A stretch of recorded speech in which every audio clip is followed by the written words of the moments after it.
September 17th, 2024. Welcome to Heart Centered Marketing. My name is Joey Ragona. I'm super excited about this show because I get to speak to amazing human beings who are just doing amazing things in the world, who are here to help you and help me understand things that we may not be privy to every single day, to understand it in a better, more simple way.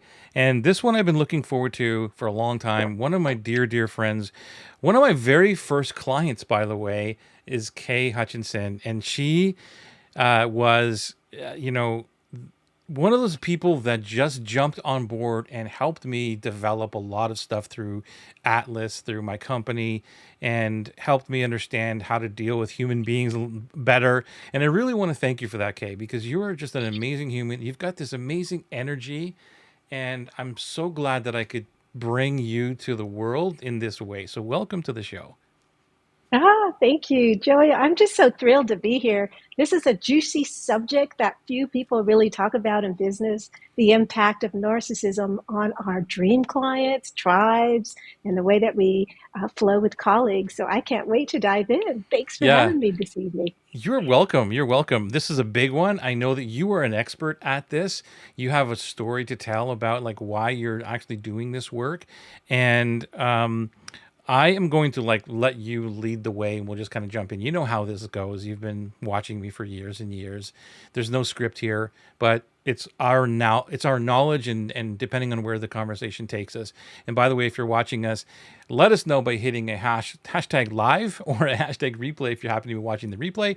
And I'm going to do my best to monitor the Facebook group because I think I've got things down pat by looking at my my iPad. So if you see me looking down, that's kind of what I'm looking at to see if I can see any comments coming in through the Facebook group. But if you're elsewhere, we can see the comments coming in. We'd love to hear back from you and asking questions, joining in the conversation. Kay, let us know a little bit about like why we're talking about this thing. Why is it so super important to you? Well, absolutely. That feeling that we get, Joey, when we've been around someone that's an energy drainer and we walk away from them and we feel kind of emotionally discombobulated and just have difficulty with functioning afterwards. That feeling that comes up. I had clients for over 20 years that were around energy drainers, energy vampires, narcissists, that were really losing critical parts of the way they move through life because of being usurped in that way. And while I had been helping them to regain their energy and liberate themselves from those relationships, I hadn't realized until I myself wound up in a narcissistic relationship Oh, wow. just how devastating it is to have all five of your human energy tanks or areas of self just siphoned away. I was physically ill. I had this shingles that just wouldn't leave me. I had this gut bloating that just wouldn't resolve, and I'm a healer, so I know all the right herbs and foods and things to do, but it just wasn't moving. I had anxiety, depression, and my business actually Mm. started to tank. And that's really what we're here tonight to talk about, the aspects of how narcissistic relationships can actually repel our dream clients from us and can create obstacles from us being able to align with the people to encourage and magnify the way that we have impact on our people in the world. Yeah, so let's dive right into this because you've helped me in this area too. And who are the people that you are actually helping? Like who is your dream client just so everybody knows like what your specialty is? Yeah, absolutely. Right now, my focus is on women who have suffered from narcissistic abuse. And it's really about helping them to ignite their body and their mind soul potential after all of their tanks have just been drained dry. So that's my focus now. But for 20 years, I was also working with corporations and business leaders, both men and women, helping them to identify this pattern of narcissistic energy in their teams, in their organizations, and even in their personal lives to help them get free so that they could optimize the way they were moving through their businesses. Wow. Okay. So where do you want to go with this? Like where do you want to start? How can you help us identify someone who is narcissistic? I have trouble with that word. Narcissistic? Is that the right word? The right There it pronouncing? is. Okay. Okay. Absolutely. So Well, let's dive in by doing something that I think is really critical. to going into this topic is just taking a moment to get grounded, because we're going to go into the very specifics of what a narcissistic is, and it may surprise a lot of you that it may not be what you're thinking it is. And I Okay. also want to really make sure that we have created the container to feel safe and solid through this conversation. Okay. So is it all right if we jump into that and just do a quick 100%. grounding? Okay, 100%. beautiful. So if you're watching either in the live or in the replay, just come to the edge of your seat. Let your feet connect with whatever surface is underneath you. Just take that moment to feel into your feet. And as you feel into your feet, let's place our hands over our chest just to connect in with our beautiful hearts, palms facing inward. And we're just going to take a long exhalation and just release any tension, tightness, any resistance. And as you inhale, just bring in that oxygen and just breathe in your own way, just finding your flow through your breath. And as you become conscious of how you're breathing, allow your mind to drift back to a memory of a time of engaging a person who really lit you up, where coming together, you both were in your zones of geniuses. You felt a sense of being transparent and authentic, flowing as a mutual energy. There was the sensation of bouncing ideas and sharing space in a way that really magnified each of your superpowers. And as you come into that memory of that person, allow that sensation of knowing you were standing in the essence of a fair energy exchange to just float through your entire body, atom by atom, and cell by cell, and feel the exchange as if it's happening right in this moment. That sense of safety and trust, that sense of being aligned, and that sense of just really fully being at home in a supportive, healthy way with another person that you're co-creating with. So get that person clear in your mind. Let that presence of them be here in this moment. And bring your awareness back to your feet. Let your hands drop.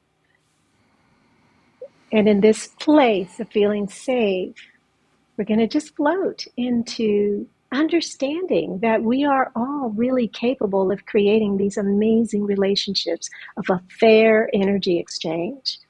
And anything that pulls us away from that sensation of rightness is what we need to be really mindful of. And one of the core things that pulls us away from that is a person that is not capable of having that fair energy exchange because they're wounded.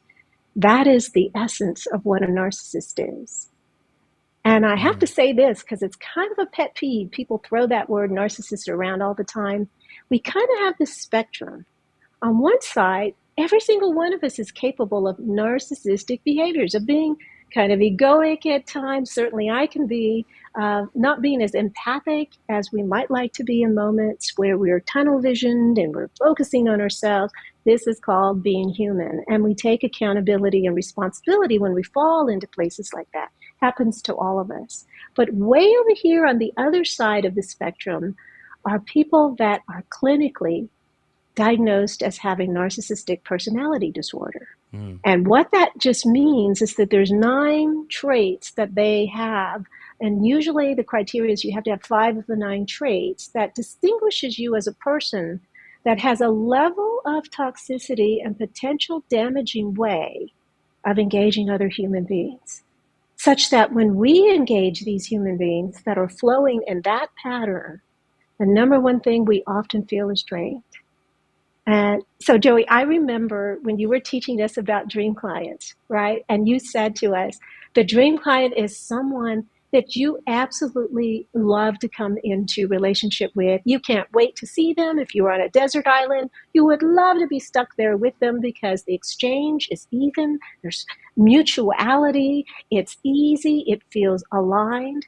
All of those things are the types of things that we need to really look for, because when the opposition of that is occurring, we end up feeling drained. And it's Right. not that everyone that makes us feel drained is a narcissist, but that is a hallmark of narcissism. Yeah, because that was going So, to be one of the questions I was going to bring up, and thank you for already addressing that. Because, as you said, like not because I feel a lot of energy. Like I'm pretty good at like whatever you want to look at, like diagnosing it or feeling it. Like very in tune with my body. I can feel it yeah. within seconds and know that the person is not aligned or aligned with who I am and all that. So I've come across people who I don't believe are narcissistic behavior or they're narcissists, but to themselves, but they just don't align. So I want to make that clear that that's not what we're talking about. But we still need to not be really associated with those people because they're just going to drain us. Okay, so sorry to cut you off. Keep going. Yeah, well, you made a really good point, because, there is that tendency to label everything as narcissistic, and it's Mm-hmm. not. It's just like what you said. There can be energy drainers uh, where there's just not an alignment. And like you Yeah. said, that's a choice that we need to make as business owners, to Mm-hmm. really step away, because otherwise it will dim the superpowers and the ways that we can have impact. And there's less of us to show up for our clients when we align with people that, it's just not happening. And we Right. can make that choice and decide for ourselves without any judgment other than it just didn't align, and be able to step away. But what's unique about the narcissistic person is the level of drain that we feel. Ah, We all have okay. been around drama kings and queens. It's like, oh wow, there's a lot of chaos around this person. But then we separate ourselves out and bounce back, and we're fine. What's Right. a hallmark of the narcissistic energy vampire is that after we walk away, that sense of discombobulation and deep fatigue continues to linger for a Mm-hmm. substantive amount of time. And we find ourselves going, wait a second, I felt fairly good going into this interaction, but now, I just feel kind of all over the place. So it's a more lingering uh, aspect and impact that happens when we encounter that energy. And the challenge with that is we may not spot it from the very beginning, because narcissists can be very clever and skilled about hiding these aspects of themselves as energy drainers. It may start out that the relationship is really quite productive and lovely, and we're bouncing and we're kind of feeling in that space like we did with the visualization where it's aligned. But over time, we find that we're getting sabotaging type things happening where energy is not moving forward, and you don't quite understand why that's happening. Communication blocks may be happening, and you Mm-hmm. just start to feel the sense of not being enthusiastic about coming together with the individual, because narcissists can only maintain that facade of alignment for a short period of time. Mm. Eventually, their true selves do come true, and you can feel it. Yeah, this is like it's so true. I am so in tune with this because it's happened to me over the course of my life, even recently. And you're so right because I felt the I guess the lingering effects of it. In the lingering effects were for me were more in my mind and my I couldn't stop thinking about things, and Yes. it was like taking me off the path, and I wasn't focused anymore because I was always thinking about the last interaction or something like that, and it was bothering me. And then I would start feeling some I don't know how to describe it, but going into an interaction, it would Mhm. be it would be like I would think that there would be like a guard up for me. It was Yes. like, oh, this is gonna be, not a fun interaction here. And I don't want to put it that way. I don't want to paint the picture that I would going into the conversation prematurely as this is gonna suck. That's not what I mean. But Mhm. my brain or my subconscious knew that there was something there, and I opened up to to conversations. But then I would get triggered faster. Let's put it that way. Yes. Like Yes. my whatever you want to call it, my temper or it would just get triggered much faster as those relationships or that relationships like kind of went on. Is that kind of Absolutely. what you're talking about? That's it, and it might surprise a lot of people that narcissists actually consciously try to evoke anxiety and that triggered feeling inside of you because Really? your energy is already picking up that it's not safe. There's Yeah, something anxiety's a that good, doesn't. yeah. Yeah, yeah. And you can pick the rightness up in a relationship and go, okay, I feel at home here. I feel safe here. So then you're less likely to feel triggered. But with a narcissist, they're always kind of hiding something. Mm. They're not fully transparent, not fully authentic. And your body and your spirit picks up on that. Your Yeah, energy picks up on that. yeah.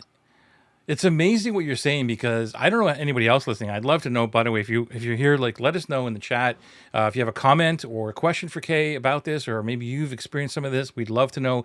This is not just a dialogue between Kay and I. It's an open conversation for all of us. So let us know in the chat, in the comments. I think I can see them all here. That would be great.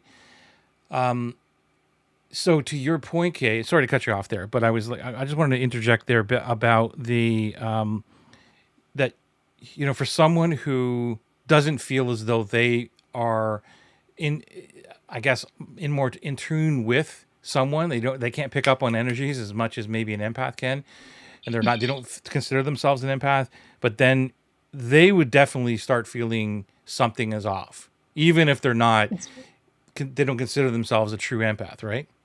Oh, yeah. That sense of being triggered, you just said it. That sense of being anxious, walking away and feeling anxious. Because here's the thing. When a narcissist is able to evoke a sense of anxiety in you, you immediately move off from that place of feeling like you're safe, you're not able to focus as well. That is all deliberate so that you don't spot the fact that you're losing energy to this person or that Yeah. maybe there's an exchange that isn't really mutual. You'll tend to second guess yourself. You'll tend to have doubt. Oh, well, maybe I was just being too sensitive. You'll tend to not pay attention when you're anxious. This is so interesting because it's happened. I'm thinking back in my life, and I can now even see their faces in my Right. mind of, Yes. and then like you start out, and then all of a sudden the relationship just goes. It's something you had a fight. You didn't have Mhm. a fight. It just you're Right. like, huh, something's not right. Okay, whatever, and then it just goes on and on and on and on. But the relationship really, if you looked at it over time on a scale, you'd kind of see it going. I guess an energy scale would be going lower and lower, and it's just the Right. small little pieces that are being Hmm. taken away, and then so help us identify this a little bit better. How would we be able to do this before we get to the point of, in my case, it would be like, really being triggered quickly, and then that might end up in a in an argument or something like that, which I don't want to go into. I'd like to be able to identify someone quicker and get out of that relationship. Is there a way to Definitely. I do think that? there is, you have to start paying attention to your energy level, just kind of Okay. assessing yourself, giving yourself that opportunity after the interaction to go back and say, where did I start in my energy? Did I have high energy? Did I feel grounded, rooted, clear with focus? And where did I end up at the end of this exchange? And of course, we're all responsible people. We look inward to say, well, maybe it's me, maybe there was something going on with myself.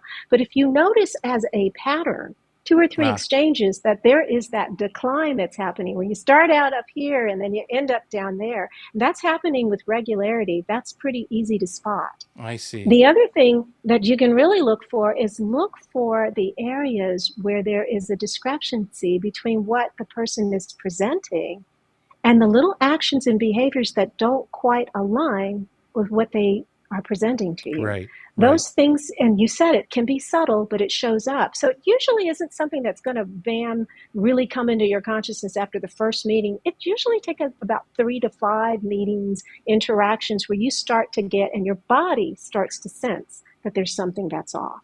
Mm-hmm. So really taking that downtime after interactions with new people to kind of reflect, I call it an emotional debrief, where we'll kind of go back and play it through to make sure that we are really moving through relationships in a safe way is really important. Does a narcissist know they're narcissistic? They are not capable of self-introspection. So they are the first that would say, oh, no, that's not me. You could give them a mirror that says narcissistic. They'd look at, nah, that's not me. So they're not Really? capable of self-introspection. When we talk about that they're empty of empathy, you have to be able to self-introspect in order to have empathy. in order to say, okay, where is my feeling and how do I see this, what I'm experiencing, as relating to what this other individual is? If you're not able to do that, you can't develop empathy, which leads into exploitation. One of the qualities of a pathological or a really severely damaging narcissist is that exploitive nature is often there. And we can see this a lot in business sometimes. And we've come out of an era where people are using a lot of things like neuro-linguistic programming in a way to specifically manipulate people. And it isn't for necessarily their own good, because NLP can be used in very positive ways, but to exploit someone, to persuade someone into a choice or an action that isn't necessarily beneficial for them, but might be beneficial for the business owner. So we've Right. all kind of we've had emails and things that have that, we always call it that salesy, sleazy kind of feeling. That kind of exploitive type behavior is often what we see in narcissist people that are in business, where they really lean on that, and manipulation as well. If you're collaborating and you're feeling like there's not quite an alignment and you express that, their response is not to say, oh, well, yes, I can see that that's a challenge. And for you, I really know that that alignment is important. Are there pieces where we can work? Or if that's not the case, what do we need to do to transition away from each other? But a narcissist will usually put something out there that is guilt evoking, Mm. to try to keep the person engaged in that relationship, even though the person has expressed that it's really not beneficial for them. They're really just concerned about their own agenda and what they hope to get out of the relationship. Do they? Okay, so you said there's a couple of different ways I want to go with this. Is that you said that they don't know that they are a narcissist, right? But then also at Correct. the beginning, you said something that they are keeping you in the relationship, or they're doing things to keep you out of alignment or something like that. So, and that gave me the idea that they would know what they're doing. Or is that like, how does that work? If someone is, So, okay, so I'll just let you go there. yeah, there's two different things. Do they know they're a narcissist? And do they know they're engaging in narcissistic behaviors? Okay, they will not label themselves and Right. identify as a narcissist. They Okay. absolutely know when they are putting people into, when they're creating situations where people will respond with being discombobulated. They absolutely Okay. know and enjoy creating chaos. So, but they would say, but that's not being narcissistic, right? So they have these very deliberate behaviors that unfold, and part of that is their own defense mechanisms. They're wounded people from childhood, so they've developed this way of being in the world. So they're very Okay. aware of their behaviors and their actions, but they would never label it narcissistic. Does that make Okay. sense? Yes. Maybe if you go into the other, you said there was nine identifiers. Maybe if you want to share a Absolutely. little bit more of those, and then we can tie them all in. Definitely. So the first piece that when you think of a narcissist, what do you think of in terms of their personality, Joey? What's the first thing that pops into your mind if you said narcissist? What would you think of? Um, they are self-involved. It's very selfish. They lie. They are angry, manipulative. That's what I'm thinking. Absolutely. Yeah. So all of those things, you lump them together and it comes out to being a really huge, overinflated ego. So we're talking about being grandiose. We're talking about the sense of entitlement. We're talking about the need for excessive admiration, where everything is about them and it has to come back to being about them. So anything that has to do with this inflated sense of self, frequent fantasies around, how they're one-upping on others and being in that space of Oh my feeling like they're gosh. superior. All of this, and we all know people that fall into that, right? There's Oh five my of the gosh. nine qualities right there, right? And remember, I would say you only need five of them to have it be clinically defined as being narcissistic personality Yeah, disorder. it's like you're taking me in the time machine right now, because I remember Really? this very recently, a few years ago. Oh my gosh. And every conversation was like that. Every conversation with this person was one-upmanship all the Yes. time. And it was the simplest things, talking about I Tempur-Pedic, beds that, they're very expensive. Well, I got the best one. And like, it was all like, it's always one better, one better. And I'm like, this is so odd. Like, I don't understand what that has to do with this business thingy. I just happened to, Right. you know what I mean? And so you could start seeing those things or hearing them. And yeah, it's taking me back. And that person would never label themselves as a narcissist for sure. Absolutely not. Now think about that energy of that person, Joey, and imagine for a moment. I had a client that had on their executive team someone that was exactly like that. They were a startup and they were getting ready to go for funding through VCs, venture capitalists. Every time they had a meeting with a potential funder, that individual was there and would do exactly what you said. It was a one-up conversation where, oh no, well, I have the best golf club that is blah, blah, blah, blah. And my car does blah, blah, blah, blah. And he thinks he's just being, himself. But what was happening is that focus on his entitlement, that energy that he brought, where his whole energy kind of filled and took over the space, was actually repelling the people that wanted to be involved with this company and play a role in funding. So the first couple of meetings that happened like that, the VCs walked away not completing the deal to fund. So my client, who was the CEO, said, hey, Kay, why don't you check out this energy because something is not right here. Again, that feeling, something is not right, something's not aligning with this particular individual. And I want you to bring together and have a meditative experience. And through that, with my executive team, I want you to kind of assess whether or not you think this person is a narcissist. And of course, through that assessment, every single comment that this person made started with I and was an explanation of his experience. And there was zero empathy for what others might have been experiencing. There was a huge taking up of space with language and things like that. And so what this CEO ended up doing was removing that person from this position and hiring someone else. I was brought in through the interviews to make sure that it wasn't a covert narcissist that he was hiring so that he would be in that same position, having another person that was so incredibly self-centered. And within 30 days of hiring that new person, they were able to get $4 million of funding for the Incredible. company because it changed the whole space when they were meeting with potential funders. It truly did.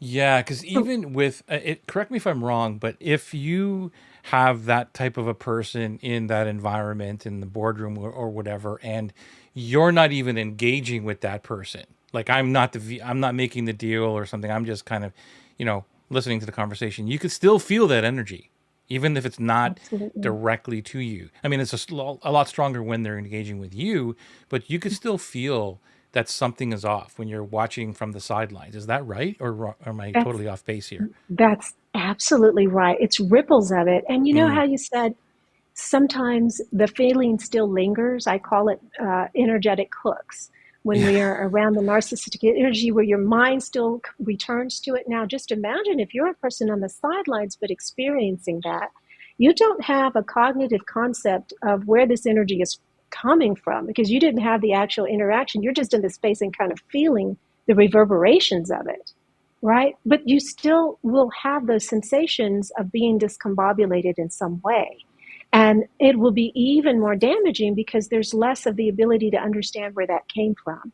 So that brings up, say you have a community or a tribe of people, right? Yeah, I And was we going to always go talk there. So thank about, you. Yes. Okay. yeah, we always talk about that idea that our dream clients, when we are in spaces as business owners, they're always watching us from the sidelines. They're Right. observing how we interact with other people. Now, imagine if in that tribe there are a number of narcissistic individuals. And although we're interacting with them, and we may be even within the tribe as leaders, trying to create safety and regulate these individuals, but imagine everyone else that is kind of watching on the sidelines is getting impacted to where they are feeling exhausted and drained. And we've all gone into like different circumstances with Yes. communities Yes. where we wind up, after an hour of being in a mastermind, we're like, oh my word, this was just exhausting, Yes. right? And we end up being more triggered, as you mentioned. so that things linger for us. And instead of it being a productive thing that brings us to a new level of our superpower and a new ability to really magnify what we put in the world as impact, we're kind of stuck in this sludgy place of still responding and reacting to the narcissist person that was there. Mm-hmm. Mm-hmm. So many big things you brought up. By the way, let us know if you're watching hashtag live or with a or hashtag replay if you're watching the replay, or even better, if you have a comment or want a question for Kay. Like, she's here to answer these questions to help you identify narcissistic behavior in your world and how to deal with it and all these things. And she is hitting on some major things here, because I can tell you that I've been involved with this. And it's funny. I don't know if it's so funny, but it's kind of not the funny, not the laughing funny, but the funny, odd thing that you took me back to this time area of, I remember this person, and I remember meeting another person after that. And I was talking to my wife about it a couple years ago. And then she said, like, so what's going on? And like, cause I was feeling a little bit, and I'm like, well, they're okay. They're okay. They're kind of like, I'll just use you as an example, because you're the first person, let's say, and say, well, she's kind of like Kay, but not really. Doesn't have all the thing that Kay, and so I'm kind of ignoring it. Like I still feel the energy, like that's not really right, but I'm giving the benefit of the doubt, or I probably ignoring it, wanting to that it was not the same type of person, and I don't know why I did that. Maybe it was because I didn't want to feel foolish again, because the first one was it was major. Yeah. So what do you think about that? So you just said it, you had that sense that something was off. So imagine if we were to give ourselves that opportunity to really honor what we're feeling, that sense of offness, and not really give some justifications for it other than Yeah. something I'm picking up on doesn't align, and there's value in noticing that. When we're able to give Yeah. ourselves that permission, that heads us off from going too far and too deep with an individual. Now, I say this after 20 some years of working with narcissists, and I said it in the beginning, I ended up marrying a narcissist, right? That relationship almost tanked my business, right? And how did that happen? Well, I always joke about that was the year I had a car concussion, a car wreck, and I had a mild concussion. And I often say my brain was already in a vulnerable place. So I'm going to talk a little bit about the neurology of it, Please. right? When we are being siphoned by a narcissist, the first thing that we start to have difficulty with is really processing our thoughts and our feelings about that particular person. There's this almost fogginess that happens. And so if you were like me, where you actually did have a brain injury at that time, I had a concussion. Can you imagine coming in with brain fog? And let's say you didn't have a concussion, but you were just tired a certain day. Maybe you didn't get enough sleep. Maybe you weren't eating the foods that really allow your brain to function well. For some reason, you may be off your game that day. You may be tired, but you're around a narcissist. They're going to pull and pull on your energy. And so on that neurological level, your body registers it. Your nervous system registers that energy is leaving you. And so you're going to be less likely to be able to put together the pieces that will absolutely say to you, this is not resonating, and there is actual danger here or toxicity. Your brain will make up all kinds of reasons to explain what it is that you felt, because it is doing this piece of being discombobulated. So one of the things that we can do when something kind of feels a little bit like it's off, we can do something simple like we did at the very beginning, just taking that moment to sit and ground your feet and allow yourself to breathe.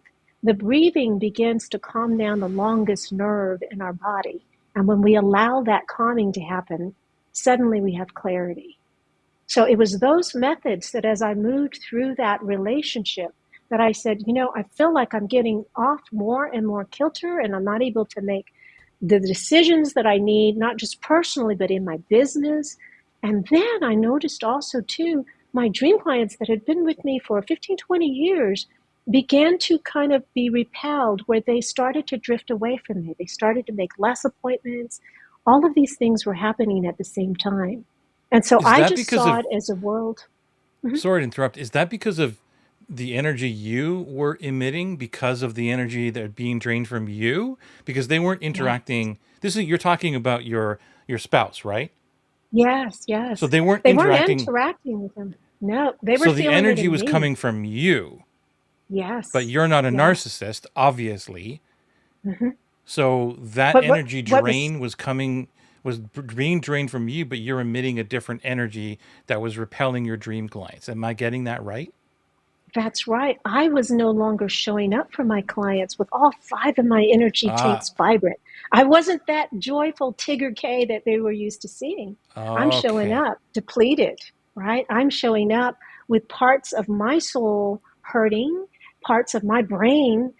Part of what I do as a practitioner is I have this amazing Okay. brain that can put together puzzles and solve things for clients and spot the gaps in their medical and holistic care. And there's this really intricate thing that I do with my brain that I wasn't able to do because I didn't have the neurological mojo and power to do that. Okay, so that's the key. It's not that you were emitting an, I'll just call it a negative energy. It was that you didn't have enough of the energy that you normally would have to show up for your dream clients, and they felt that drain, that you They were not certainly did. 100%. Is that right?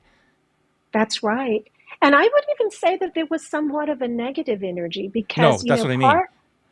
yeah, there was some parts Oh, that there I would have was. labeled Okay. negative. Absolutely. Because, Okay. when you are seen, heard, and valued, when your perspectives and your realities are validated by another person, and narcissists cannot do that. They do this thing called gaslighting, where they completely deny what your reality is. So you don't really feel validated from the narcissist. When that happens Yeah. over and over and over again, it's a layer of disappointment that has the same resonance as the energy of depression. So the clients Wow. were experiencing me as kind of like down, depressed Kay. But really, what I was holding was disappointment over not being validated over and over and over again. So yeah, could you label that as, yeah, was I bringing some negative energy? Oh yeah, you bet I was. Like the first time, I'm glad we're talking about this, because like the first time, I mean, this was the more recent time, or two recents ago or whatever it was, when I was in that. What you're saying is so powerful, because I was trying to, I had no clients. Like it was very, very difficult to get clients. And even the stuff I was writing and all of those things must have been, like it must have been portraying that lack of energy, that lack of enthusiasm, or whatever it is, that they must have felt it through my words, because things changed. And there was just, I was really struggling to get clients already. And then it Mhm. was, holy crap, and then I'm with a narcissist or whatever every week, Yeah. which didn't help. And then, like, so it was just this snowball effect. And so what you're saying is absolutely, now that I look back at it, I'm like, holy crap, no wonder nobody was hiring me. Nobody was jumping on my Right. offers and all these other things, because they were just being repelled by all of these things happening. Wow. Like, blows my mind. Yeah.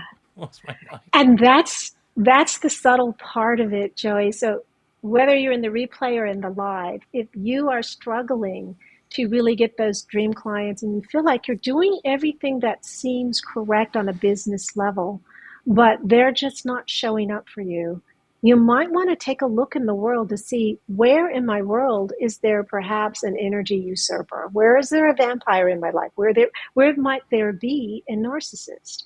And when you look to see, okay, my relationships and the people that I'm engaging, are they giving me that energy of that fair exchange? That's really the thing, because if you're not having that fair energy exchange, you are losing critical energy that is stopping you from showing up with your superpowers intact and in a way that you can have the highest impact in serving your clients. And they can feel it.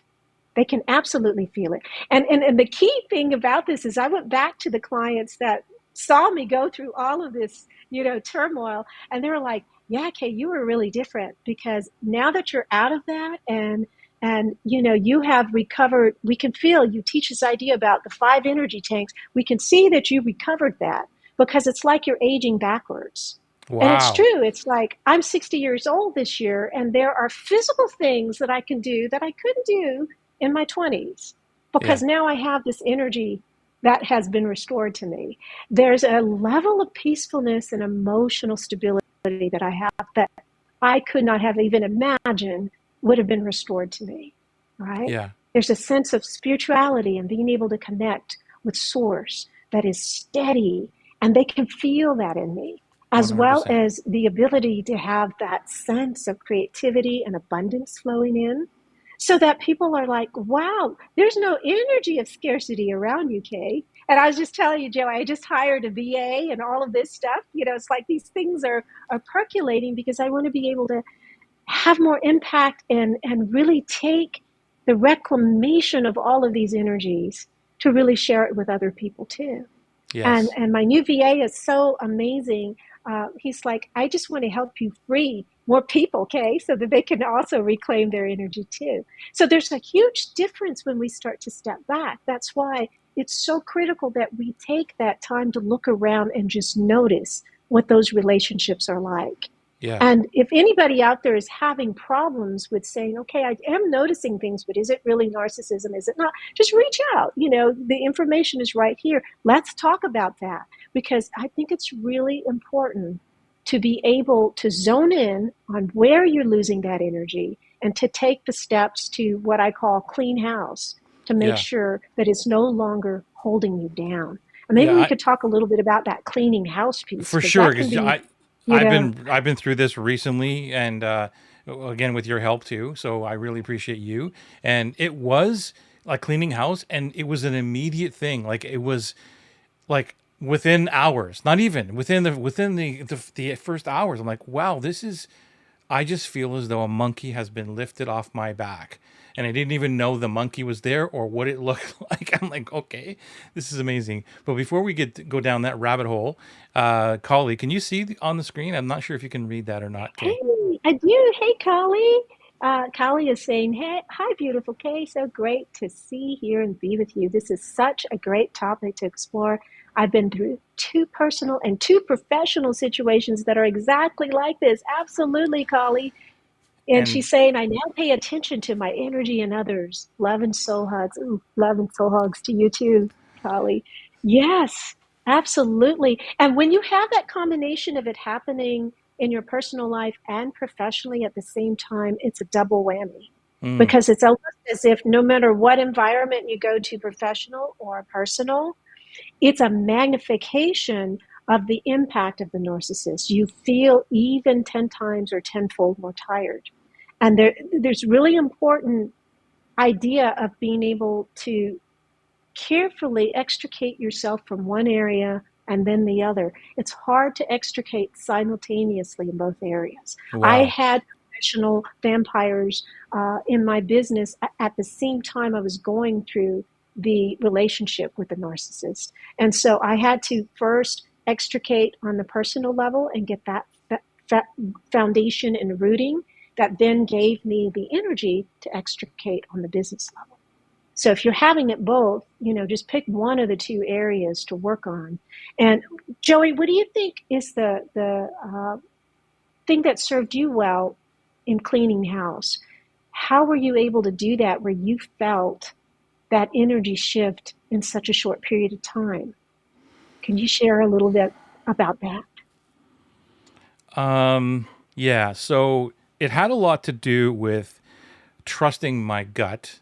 It had a lot to do with looking inward, but it also had to do with speaking with others that were in my world because I don't want to make a decision based on only on me all the time, and I want to know what others are feeling. So like the boardroom, let's say. Mm-hmm. So what's happening here? Why?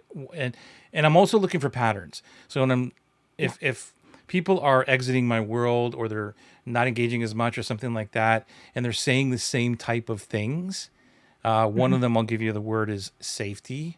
So if that Yes. word is like not safe anymore, not like those are words that trigger me in a good way to be like, what do you mean? Like Mhm. what did I do? And I would always hear, you did nothing. And Mm. so for years, and this is probably happening like through my entire business career, Mhm. where things were happening. I'm like, what did I do wrong? Like I always thought it was me. And I would always Yeah. blame the fact that I wasn't good at relationships and all these other things. But now I've been focused so much on curating the tribe, like this is what I'm all about. Mhm. Dream clients Yeah. and providing safety, providing where you can be vulnerable in all these places and all these things, and have empathy and compassion, even though I can be a tough nut sometimes and, push people to the limits, but in a loving Mm. way. That's what I'm all about. And when I start seeing that being violated or people are not coming back to it, I'm always like, what did I do wrong? And the answers were, you did nothing wrong. So then it's going to be like, well, then something else is wrong. There's what else is wrong? So it's got to be the environment, or it's got to be some of the people. And Mhm. I remember back when I first started coaching, there was a narcissistic person. I guess I just called her a cancer, and we Mhm. were there was a whole bunch of us. Like, I mean, there was 10 of us, and then I brought this other person in, and right away, it was a really rough situation, and I started feeling people pull back. And I Yes. had this Yes. conversation with the people who were there for like a year or whatever, 2 years. I'm like, so what's up? And like, not really sure about that, Kay. Not really sure, I'm Mhm. like, okay. And so when those things happen, Kay, to answer your question, I know it's been a long answer. it's I just make the decision. Like, that's out. That person's gone. That's it. Like, that's Yes. it. I Yeah. don't pussyfoot around. It's Mhm. like, this is it. So I don't know if that's right, but that's how I did it. And it was like literally cutting out the cancer. And it was like, my leg can move now. I can walk now. Oh my gosh, the pain's gone. Right? That's how I just felt. Does that make Yes. any sense? Yes. That does. That does. And I'm so proud of you for taking that step because it's not easy. What typically happens, Joey, is a process where people start to pull away really, really slowly because narcissists can evoke a lot of fears and other types of emotions that, again, keep you engaged. And Yeah. so it can be one of the hardest things to really say, wait a second, this is toxic. I just really need to cut this because to Yes. linger with it any further is just going to create more damage. And Yes. so, one of the things that people can do to gain that courage is they can begin to imagine what the space would feel like free of that energy.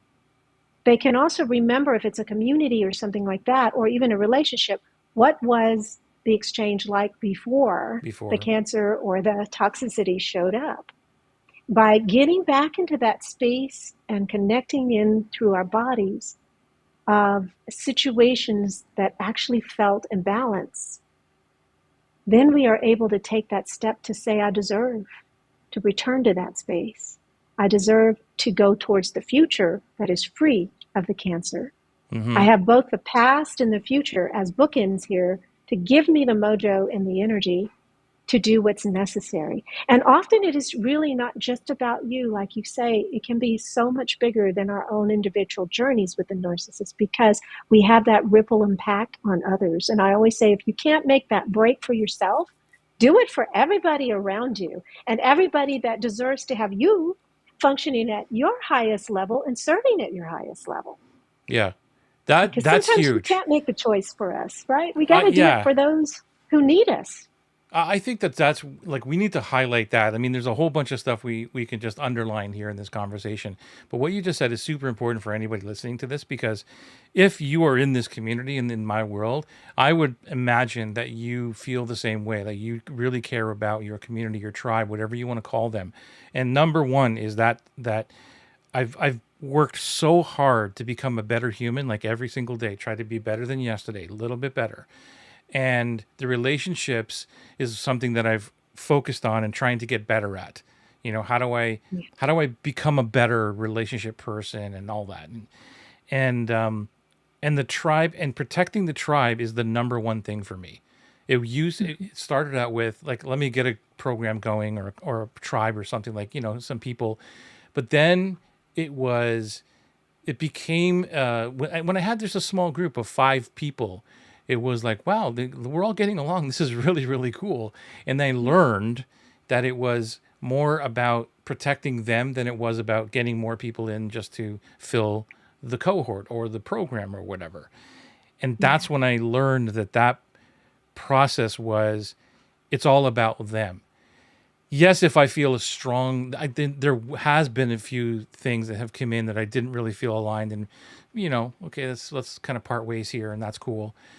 And I'll Mhm. make that decision. But more about it is, I'm always monitoring now, trying to do my best at monitoring what they are saying, but also looking at it from the point of view that everybody else has a perspective too. So you got to be careful, right? You can't just, because maybe that person is a narcissist and they're just going, yeah, I don't like the, and then you just destroy your entire business. So it's a fine line.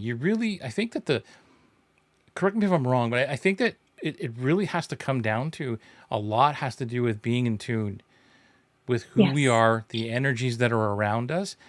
And if you're not in tune with that, you can make a lot of big mistakes just by listening on the surface level, listening to the brain and not to the heart and the soul. That's And your body will always tell you when you're interacting with someone that's an energy vampire. It's going to show up somewhere in the body. So I if think we that's just patterns. listen to Yeah. that, It's yeah, if we patterns. Like, okay, that's the big thing.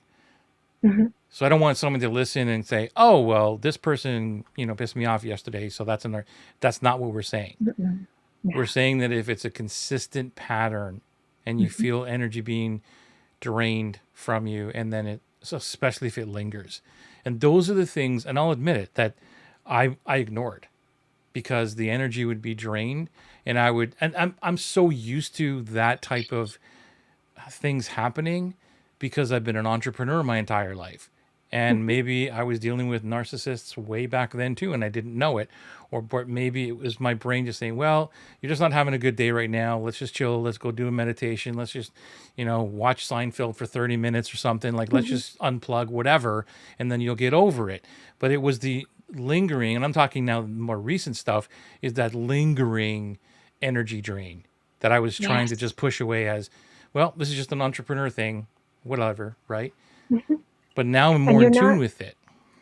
that's it, Joey. And you're not alone in that. There's just such a sense that is part of being an entrepreneur. It's part of doing business, that we have to engage people where there is that drain. And so when we start to see that over and over and over again, we have to really be cognizant to step back and be willing to do exactly what you did, which is to cut it. And there are ways of doing that, coming at it from a non-judgmental perspective can really help, because what narcissists count on is some sort of an emotional exchange, even in separating. Hmm. So that was one thing I learned personally, as well as in some of these relationships that were more on a professional level, narcissistic, is just to be able to say, I'm just not feeling that we are aligned. I'm not feeling that the alignment is there. And so, therefore, it's not a beneficial thing for either of us to go forward. And there may be some boundary pushing when you announce that. And so you have to be willing to say, and that's the end of the conversation. That's it. And I think because I tend to be a very soft-spoken woman, Yes. that people forget that the warrior in me comes out when Yeah. and because of having gone through the personal narcissistic relationship, I have zero tolerance for that as a business person, because Yeah. I know that I owe it to my people that I serve to come at the highest level of energy. And there's absolutely no way I can do that if there's an energy vampire in my midst. And I I love am that about you. unwilling to sacrifice, what I can bring to my people by Hmm. having that. So it's a this is not up for discussion. If I'm not feeling the alignment, go your own way. I invite you. There is a place in the planet and in the universe for you, but it is nowhere near me. I love that about you. It's so true. Like, you just bring, it's so hard to describe you in terms of your strength. Like and I hope this comes across in the most respectful way possible, because you do have this amazing strength, this amazing boundary area that you can tell somebody, and the way you do it is so polite. I'll just use that word. Ah, It's just like you're like, wow, but I'm not going to mess with that. Like, I don't know how to describe it. I've never hmm, we've been friends for a long time, so I know you yeah. enough Mhm. to say that, and that's how I perceive it. And I've never ever in my life met somebody like you with that level of strength, but can deliver it in such a way, a respectful, powerful way that just basically says, "Look, that's the end of the conversation, and that's it." Um, anyway, I hope that came across the way that I intended, because like I've met a lot of, and I do have a lot of powerful women, independent women, Mhm. and it's just that you have this superpower of just Ah, explaining, and even if you have to end that conversation or end that relationship, it's the way you do it. Like the person leaving it, it would be like, wow, okay, like they understand it. I would imagine that you wouldn't get into a lot of heated conversations or heated debates and arguments because of the way that you handle it. well, I can't take credit for that. I give that credit to the higher source and power, because what I pray for is always being able to be the vessel of God's grace. Hmm. So I always pray before I have to have these conversations that something greater than what I am capable of comes forth as grace and without judgment. Grace is the word I was looking for. That's it. And so, that is definitely a power greater than me, and just getting out of the way so that that is the energy that can move through me. Amazing. Because I'm just Kay with the same ego and the same concerns that everybody else has, that can also be triggered too. And Hmm. usually in these situations, our probability of being triggered is really, really high. So I really rely on a higher power to move me through that. And then it becomes practice of saying, okay, I can choose not to engage, and I can also choose not to come from a heart space of judging the narcissist. I Yeah. don't have any Right. animosity or any of that, or there's just no space for that at all.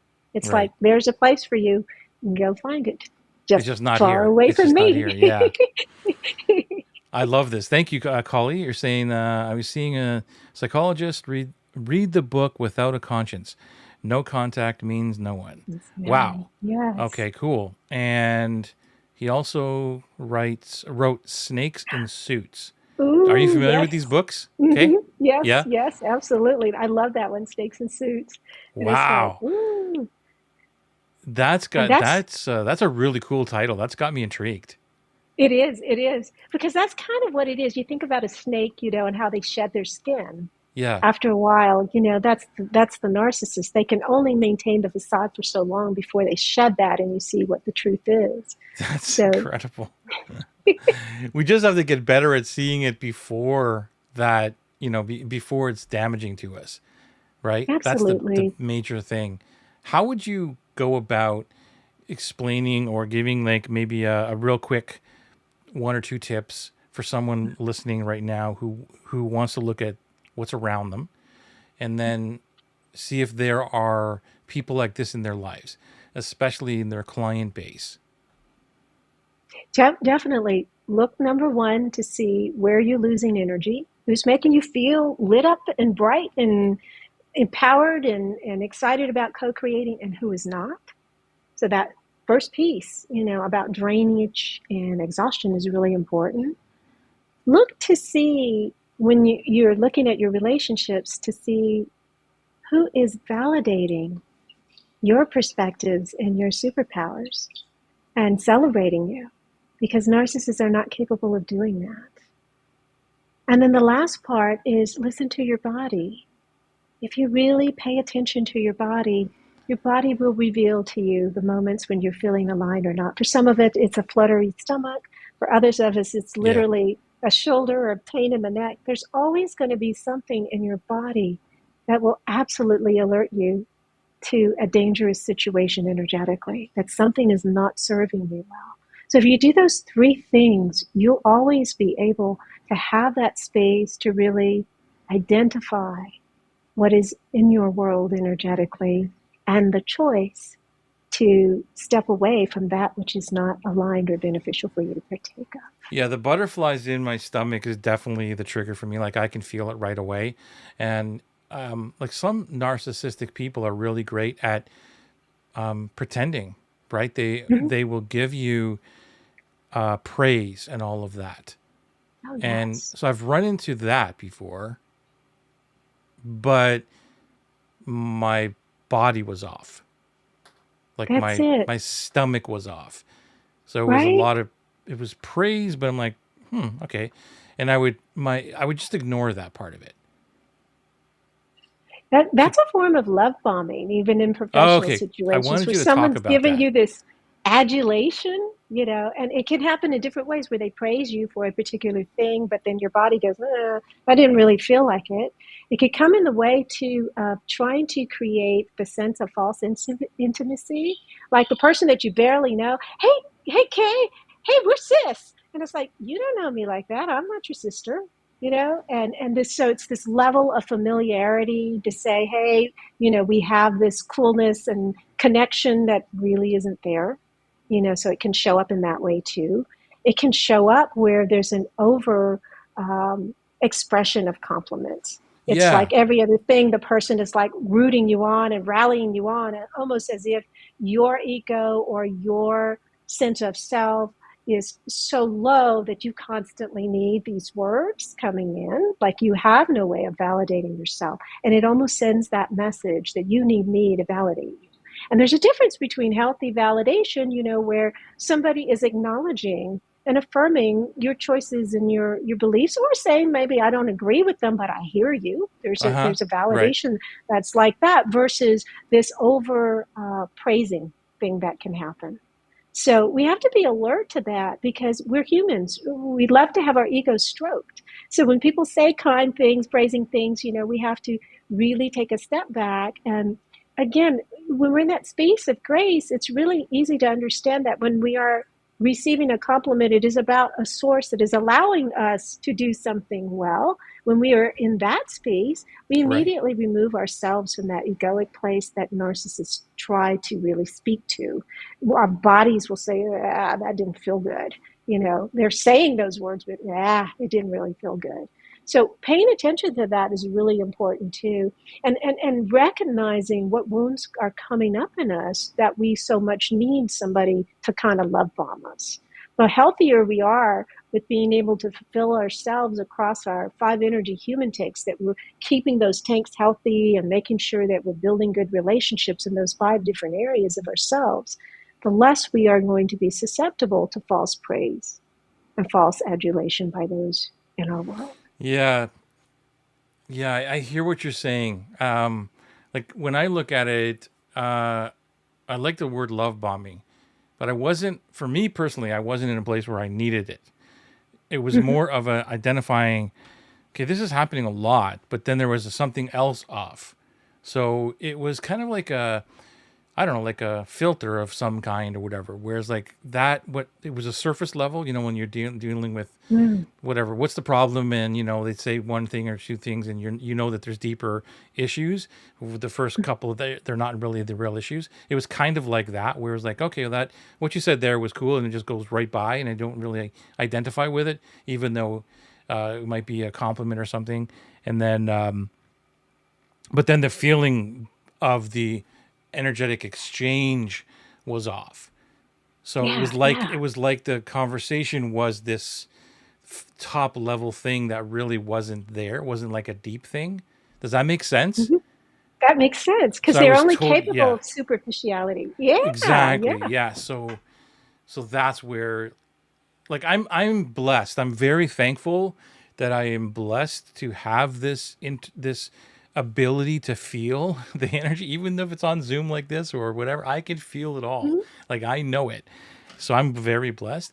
I'm just trying to help others who may not feel as though they have that, what to really look for. And then when you're saying get in tune with their body, what would be a strategic or tactical way for them to do that?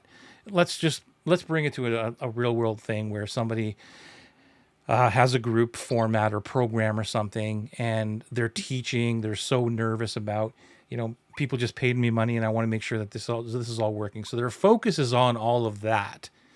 Mhm. How would they identify? Because for me, it's not a big problem because I can feel it right away. But for somebody who Mhm. doesn't, and they're focused on other things, how would you coach them to? I think the first thing they'd have to take a baseline of their energy. Kind of like, Okay, is your level of energy on a scale of 1 to 10, where 10 is like you're just rocking it and you've got plenty of energy? One is you're just really tanked. You're like a zombie couch potato. When you come so into this group, where are you in your level of energy? Because that allows you to assess that even though I'm nervous and I'm getting ready right, to go into my group and I got a million things going on, there's a baseline that you function at. So having them right. really on a very tangible level identify where's my baseline, okay, and then after I finished, where did I end up? So what happens if someone goes in and they're nervous, they're anxious, they take their baseline as I don't know what they would really say at that Mm-hmm. baseline, what that feeling would be, and then Mm-hmm. they put all this energy into it, and because of their anxiety or they messed up a couple times, they feel a little bit more tanked or exhausted because of the length of what they just did. How does that play in this situation? Because So that has to do with patterns. So if you know, okay, I'm normally right, so it's here, not and the when I'm first nervous group. and I've given, right, I'm nervous and I've given this amount of energy, I usually have this much at the end. You, Got you it. kind of get a sense of what your pattern is for you, Got it. because we do have a lot of different factors that govern our energy, not just the people we're bouncing off. We've got a lot of internal things that can show up. So this is part of getting to know yourself to understand, okay, how do I usually float in these situations? Where do I start and what ends? And then when you kind of do a few of those and you get a sense of that, then you can understand, oh, I, all these different factors were relatively the same, but this time I just felt like I hit the floor. Got it. Yeah, like I'll give you a real world example because maybe it's to help somebody identify for themselves. Like I do Kajabi once a month, right? That whole webinar. And that's the only Friday I do once a month on a Friday. And as you know, or may not know, but I have 3 day weekends all the time, so I don't work on Friday. This one Friday is the one I do. Anyway, it's not that it's a bad thing at all. Like I don't have an energy drain at all. However, at the end of that week, because I'm preparing for that, I'm doing regular coaching, do my cohorts and whatever, and then I'm preparing for that Friday. I do the thing, and I'm usually up, late, a little bit later, 11:30, 12 o'clock. I get to bed, so I'm a little bit over my bedtime that I usually normally sleep, and I don't get the 9 hours that I usually get. And I get up, and I'm Mhm. all energized. I'm so excited, and I'm always working right to the last minute, basically, to get like little tweaks here. I'm just that person, and I love it. And then I go. I could go. So I haven't had a lot of sleep, and I've already been I'm getting tired and exhausted by the end of the week. That's why I take 3 day weekends because I just unplug. Yeah. So anyway, at the end of that, which is around the middle of the day, like 2:30 or something like that, I can tell you, Kay, that I crash, and it has nothing to do with energy drains at all. So that's not what we're Right. talking about. So Mhm. like I go in and I could go, but it's like a light switch. It doesn't decrease slowly over that time. It's just Mhm. as soon as we end that thing, I'm like, cool. See you all guys next month. And then 30 minutes later, 50 minutes later, I'm done. Yeah, I'm done. I, But so, see, I love that about you, Joey, and I love your mind and how you give. But see, you can track it to exactly those activities, and you see that yes, that's a pattern, and it has nothing to yes. do with an energy drainer being near you. It's that you give it. And I've been so privileged to be in your webinars and things. You give at this such incredible level, Thank right? you. And you're giving, and the way you flow your heart through it all, it's like we feel you and the level of authenticity. You're wide open. You're this channel that's just wide open, right? And so at the end of that, your energy tanks need to get refueled. So you're going to crash at the end of that. That's normal, right? Okay, cool. It's absolutely expected Yeah, when you're giving at that level. And you can trace it to that. And you actually have fun going into it knowing that you're giving at that level. You get this glow. I love this. You would, when you're going through that pattern, and I've had the privilege to be in your workshops and things, there's this like Joey energy that comes out, and it's really. like sunshine. Yes, yes. And so it's like, okay, at some point he's going to have to go night night. Yeah, for sure. For sure. And I'm not even afraid of that. Like, even if I felt that going into or inside of or maybe towards the end of something, maybe in a cohort or something, I'm starting to feel the energy drain, not because of a vampire or anything, but just a Right, normal right. thing. I'm not afraid to show it. I'm not afraid That's to let right. everybody know that, holy crap, I'm kind of burning out here, or my brain's not functioning the way it used to be. Like, so, that's why I'm going back to the dream clients and curating the right tribe and the right people that are in your groups and things like that, that you're okay to do that. And they love and That's it. support you in that way. Whereas if a That's it. narcissistic person was in there, they probably wouldn't allow that, or would complain more about something like that. Am I right? Or yeah? That's Okay. it. Yeah. They would not be happy and accepting of your vulnerability in that moment. Mm. And you would definitely hear about it in some form or fashion. That's the thing. And so I love it when you said that about the dream clients, they are going to support your energy when you most need it. And that's really important because we give so much as heart-centered entrepreneurs. And we need to know that it's safe to also not be on 100% of the time, You that we're know, human. to that point, Kay, there a couple of weeks ago we lost our family cat, and Yeah. I'm so in love with my animals, right? And so this again, to your point about the group, and Mhm. so we lost him on the Monday, and then the Tuesday I have my academy group. So I went in there and I still showed up, and I'm not just doing my thing and not really harping on anything like that. But then the next day I get an email from one person and they said, I really want to thank you for showing up. I really want to thank you because I know Hmm. how hard it was for you, Yeah. and we could see it, that it was hard. But you Yeah. still showed up, and and just that's what a heart-centered person is. And I get choked up saying that because I don't want to be praised or anything. I'm just sharing this story because of the people, first of all, that are around my life. I love you guys, by the way. You know that if you're listening to this. Uh, but at the same time, it's validating that you're on the right track, and that you don't have to be 100% all the time. And even I bet you, even if I was so devastated that if I would have said, I'm just not into this today, would it be okay if we skip this meeting? They would be like totally cool. Hmm. And I think that Absolutely. that's like super, super powerful. That's why, and thank you for all those kind words. Like, you just made my day. It's so great. Thank you for that. But that's why I believe that I can show up, or we as the people that we are, the heart centered people, can show up most of the time with that pure energy and that 100% battery charge, because you have Right. all of these great people around you. And That's so when you start feeling that you're not 100% all the time, by engaging in interactions, not because of stuff that's going on all the time around you, like, whatever, you have to pay the bills and things like that, but just in terms of engaging with the energies, that is something you got to look at. I mean, I can tell you, Kay, that if I ever went on the Friday thing and started feeling it, I would feel it right away. I would know that there's something wrong right mhm. away at the end of that. No matter, even if I'm going to crash and go to sleep, there would be a different type of energy, which has never happened in the last 2 years, which is amazing. But you're Yes. so in tune with it. Yeah. Is that right? That's it. That's right. And I just love it because, all of us felt for you when you lost your baby. It's like it was such a critical energy in your life. Our pets are so precious. And when you are surrounded by dream clients that are healthy and they really appreciate the fair energy exchange, that's where it is. It's like you give, give, give. And then when your moment of vulnerability, we give back to you. Mm-hmm. And hopefully it refills some of the tanks so there's this exchange that is flowing and smooth and regular.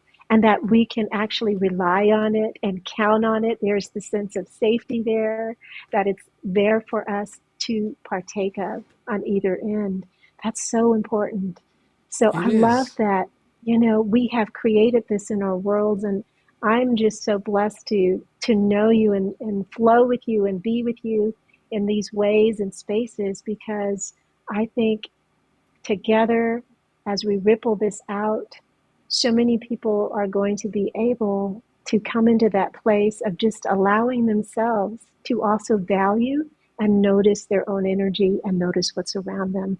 And if they do that, they are already 90% of the way to freeing themselves, which is incredible. I love that. Thank you, Kay. I echo everything you said. I love being in your space. Thank you for allowing us to get a little bit more knowledge about this area because it's super, super important. And is there anything that I should have asked you that I didn't ask you that is super important for someone listening to this right now that you want to let us know? Absolutely. That question would be, what's the number one thing to prevent a narcissist from draining you? And it's something that is so easy. It's called a joy reset. When you put your energy into the space of connecting with a memory of something that absolutely brought you ear to ear smile, you immediately center yourself. You immediately align with what's important to you. And so, therefore, it is less likely that you can be discombobulated, drained, or have any negative effect from people that are narcissistic. And it's really that simple. I love that. Thank you, Kay. This has been so amazing. There's so many nuggets here. I can't wait to go back and watch this replay. Thank you all for being here. If you are watching us now, hit a hashtag live or hashtag replay if you're by the end of this right now. Kay is always around. She's in our world. You can connect with her directly. You can connect with her through me. She's easily accessible, does amazing work. And Kay, thank you so much. I hope that you have an amazing week. And I'm hoping that we can get you back here for another conversation in the All near the future. time, always. I Thank love you. you, Joey. Love you back. Thank you so much. We'll see you soon. Bye, everyone.